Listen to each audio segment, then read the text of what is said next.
થોડી હલ્દી નાખી, થોડોક સરગવાનો સિંગનો પાવડર છે, સિંગનો પાવડર નાખ્યો, થોડોક ચણાનો લોટ નાખ્યો,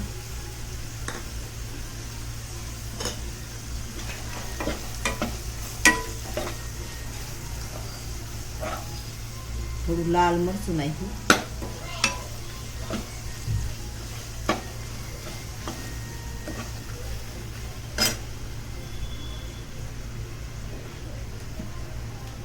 સ્વાદ પ્રમાણે થોડોક ગોળ નાખ્યો છે,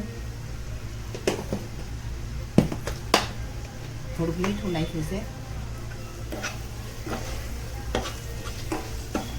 હવે આમાં સાઈઝ હોય તો સાઈઝ નખાય ને દહીં હોય તો વધારે સારું પડે. હું સાઈઝ નાખું છું.